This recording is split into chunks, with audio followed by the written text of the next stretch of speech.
Investment in securities are subject to market risk. Please carry out your due diligence and read all the related documents carefully before investing.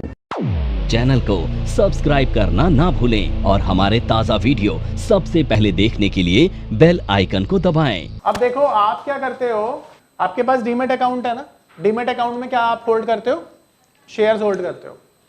अब आपके पास एक bank है, उस bank में आप क्या करते हो, मनी को होल्ड करते हो।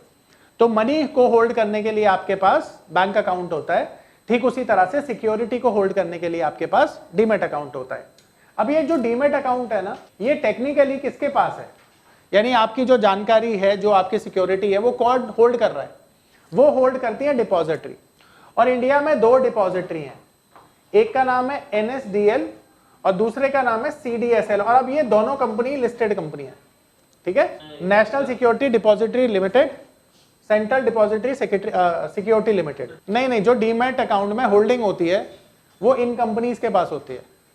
यानी आपका जो डीमैट अकाउंट है वो किसके पास है, टेक्निकली तो आपका ब्रोकर है वो, पर आपको ब्रोकर को कौन सर्विस दे रहा है डीमैट अकाउंट की, डिपॉजिटरी।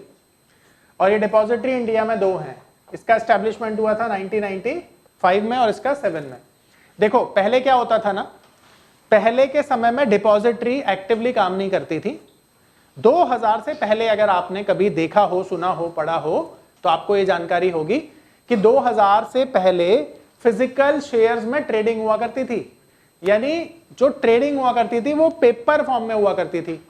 आपके पास शेयर सर्टिफिकेट होते थे, आप उन्हें लेकर जाते थे ब्रोकर के पास और बेच देते थे।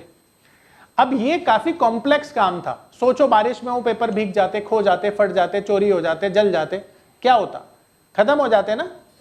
तो आज के समय में ऐसा कोई सिनेरियो होता ही नहीं है, क्योंकि आपके पास जो शेयर्स हैं वो इलेक्ट्रॉनिक फॉर्म में ट्रेड होते हैं, है ना। और ये कॉम्प्लेक्सिटी आज के समय में एग्जिस्ट नहीं करती है। तो इसीलिए डिपॉजिटरी ने ये जो इतना बड़ा मार्केट है ना, उसमें जो ऑपरेशंस चल रहे हैं इतने अच्छे ढंग से, उसका सबसे बड़ा कॉन्ट्रीब्यूटर्स कौन है, ये डिपॉजिटरी, जिनकी वजह से ये हो पा रहा है। देखिए रेगुलेशन तो सेबी ही करता है, पर ये अलग एंटिटी है जो ये काम करती है। अब सेबी थोड़ी ये काम करेगा कि भाई तुम्हारे शेयर्स भी बताए कि तुम्हारे पास ये शेयर है, तुम्हारे पास ये शेयर है। वो सिर्फ कानून बनाता है, वो ये इंश्योर नहीं करता, ठीक है। तो डिपॉजिटरी क्या होती है आपको पता चल गया, ठीक है। अब ये जो NSDL है ना, ये आपका पैन कार्ड भी ओपन करता है, पता है, आपका पैन कार्ड बनाने का काम NSDL का होता है। और इनके सर्वर पर ना आपकी सारी फाइनेंशियल्स जितनी भी जानकारी होती है वो सिक्योर रहती हैं। जब भी IT डिपार्टमेंट को जरूरत होती है तो NSDL उनको अवेलेबल कराता है। तो यानी जो भी फाइनेंशियल आपकी ट्रांजैक्शन है वो कहां पे जाकर सेव हो जाती है, इनके सर्वर पर, ठीक है। आ रही है बात समझ में। तो आपके पास जो शेयर्स हैं वो होल्ड करने की आपको फैसिलिटी कौन दे रहा है, डिपॉजिटरी दे रही है। और बदले में ये सालाना अप्रॉक्स 500 रुपीज पर ईयर आपको AMC चार्जेस देने पड़ते हैं। नमस्कार दोस्तों, क्या आप स्टॉक मार्केट में शुरुआत करने का सोच रहे हैं और क्या आपको यह समझ में नहीं आ रहा है कि आपकी शुरुआत कहां से होनी चाहिए, तो मैं आपको एक ऐसा कोर्स सजेस्ट करने जा रहा हूं जो आपकी लाइफ चेंज कर सकता है। और मैं बात कर रहा हूं NIFM का advance level of smart investor course की, जो आपकी लाइफ चेंज कर सकता है। जी हां, आपने सही सुना, NIFM आपके लिए लेके आया है एक ऐसा शानदार कोर्स जो आपको बताएगा कि किस तरह से आप स्टॉक मार्केट में सक्सेसफुली पैसा कमा सकते हैं। और ये कोर्स है advance level of smart investor. Advance level of smart investor course आपको हर छोटी से छोटी और बड़ी से बड़ी मार्केट की बारीकियों के बारे में जानकारी देता है। और ये सभी जानकारियां आपको इस मार्केट में पैसा कमाने में बहुत ज्यादा मददगार साबित होती हैं। तो इस कोर्स को करने के बाद आप मार्केट में सक्सेसफुल ट्रेडर और सक्सेसफुल इन्वेस्टर बन सकते हैं, ठीक है, डिपॉजिटरी को। तो ये हर साल आपको पैसा देना पड़ता है, अपने ब्रोकर को कट जाता है। आप क्रेडिट कार्ड यूज करते हैं सर? अब क्रेडिट कार्ड में भी तो यही चीज होती है ना कि आपको कोई चीज आपके मतलब क्रेडिट कार्ड जो भी यूज कर रहा है उसमें बैंक का पैसा है और वो बैंक आपको क्रेडिट लिमिट दे रहा है कि आप इतने क्रेडिट कार्ड की लिमिट है, इतने दिनों तक 45 डेज तक यूज कर सकते हैं। तो आप ऐसा समझिए कि एक्सचेंज भी आपको क्रेडिट कार्ड की तरह फैसिलिटी देता है कि आपके पास शेयर नहीं है तब भी आप शॉर्ट कर दो, पर क्रेडिट कार्ड की तरह 45 डेज की यहाँ पर टाइमलाइन नहीं होती है। टाइमलाइन यहाँ पर इंट्राडे होती है, यानी केवल 6.5 घंटे में आपको वापस करना पड़ेगा जब तक मार्केट खुली है। इसी को शॉर्ट सेल कहा जाता है। नहीं, ऑप्शन अलग नहीं होगा सर, व्यू। देखिए ऐसा समझिए ना, मार्केट क्या हमेशा ऊपर जाती है सर? जवाब है नहीं। तो मार्केट जब हमेशा ऊपर नहीं जाएगी तो कभी नीचे भी जाएगी। अब नीचे जब जाएगी तो क्या हम लॉस ही करते रहें? प्रॉफिट कमाने का कोई तरीका हो सकता है कि हम प्रॉफिट भी कमा सकते हैं जब मार्केट नीचे जाए। तो उसी लिए ये एक्सचेंज आपको ऑप्शन देता है कि जब मार्केट नीचे जाती है तो किस तरह से आप अपने लॉस को बचाएं और पैसा कमाना चाहें तो कैसे कमाएं। तो इसीलिए शॉर्ट साइड में भी ये ऑप्शन अवेलेबल होता है ट्रेडर्स के लिए, इन्वेस्टर्स के लिए, कि उनका लॉस ज्यादा ना हो। नहीं तो मार्केट तो सर जीरो हो जाएगी तो फिर बचेंगे कैसे वो अपने लॉस से? लॉस से बचने के लिए कोई हथियार तो होना चाहिए। तो शॉर्ट सेलिंग एक हथियार की तरह भी है और एक टूल की तरह भी है। अब जो मार्केट टाइम होता है ना, वो कैसे होता है, उसमें किस तरह से काम किया जाता है वो समझेंगे। देखो मार्केट टाइमिंग आप सब लोगों को पता होगा, सुबह 9 बजे ओपन हो जाती है, ठीक है, और 9 बजे से लेकर कब तक चलती है ये? 3:30 PM तक। अब इसमें ना 2 फेजेस होते हैं जिसमें मार्केट चलती है। पहला फेज जो होता है ना, इसे हम कहते हैं pre open market, pre open market session. अभी जो प्री ओपन मार्केट होती है ना, ये 2 फेजेस में चलती है।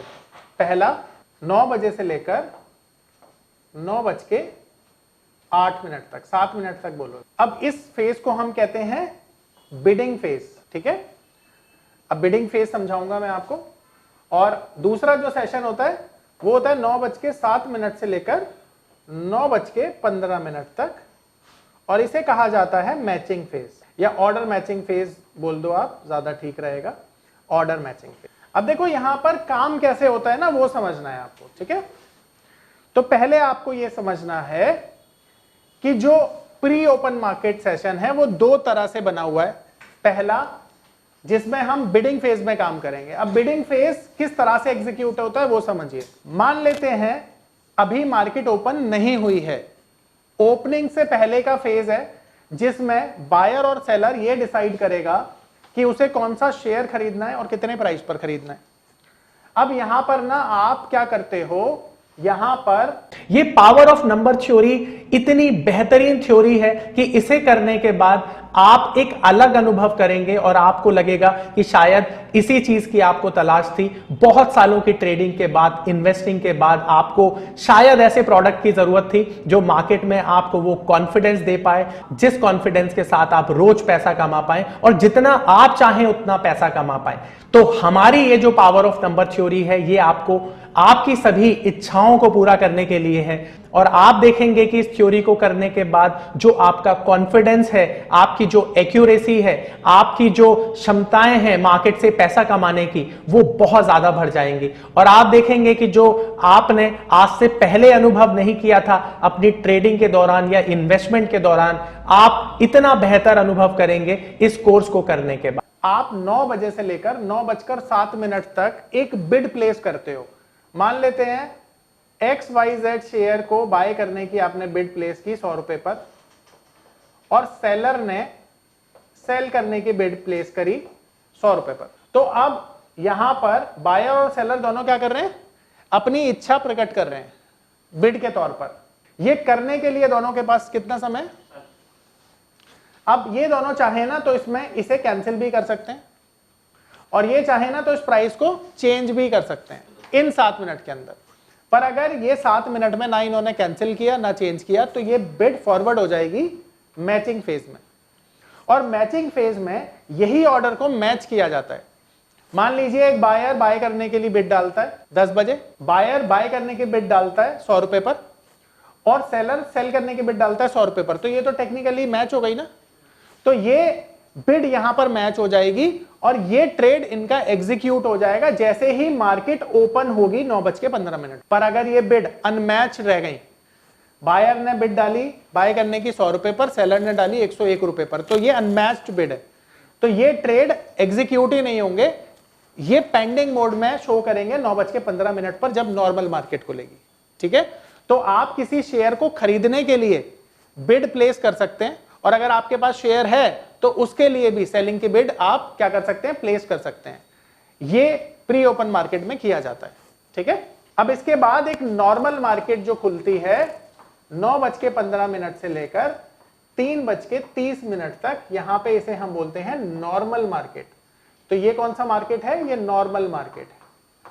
अब नॉर्मल मार्केट में तो 7000 शेयर्स ट्रेड हो रहे हैं, कोई भी शेयर को आप दो तरह से ट्रेड कर सकते हैं। जैसे ये XYZ शेयर है, इसका मार्केट भाव चल रहा है मान लेते हैं 100 रुपए, तो आपने करंट मार्केट पे ही अगर बिड डाल दी तो इसे बोला जाता है मार्केट प्राइस। तो आप अपनी बिड डाल सकते हैं मार्केट प्राइस पर, जो कि है 100 रुपए।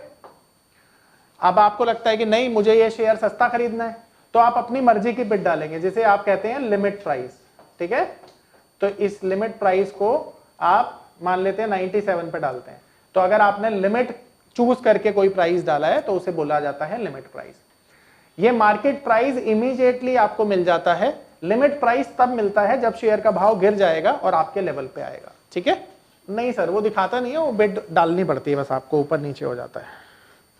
अब इसके बाद ऑर्डर टाइप समझिए। जो ऑर्डर होते हैं ना उनके कुछ टाइप होते हैं। देखिए जब भी आप मार्केट में ऑर्डर डालेंगे ना तो उनके टाइप होते हैं। सबसे पहला जिसका नाम होता है इंट्राडे ऑर्डर। इस इंट्राडे ऑर्डर को कई कई ब्रोकर के पास MIS के नाम से जाना जाता है। ये ऑर्डर के नाम है, टाइप है। ठीक है, अब ये कौन से ऑर्डर हैं? ये वो ऑर्डर है जो आप इंट्राडे के लिए ऑप्ट करके चूज करते हैं और ये ऑर्डर ऑटो स्क्वायर ऑफ हो जाते हैं उसी दिन जिस दिन आपने इन्हें सेलेक्ट किया है। एग्जाम्पल के तौर पर मैं आज 9:20 पर XYZ शेयर को बाय करता हूं 100 रुपए पर, और मैंने ये ऑर्डर इंट्राडे सेलेक्ट करके डाला है।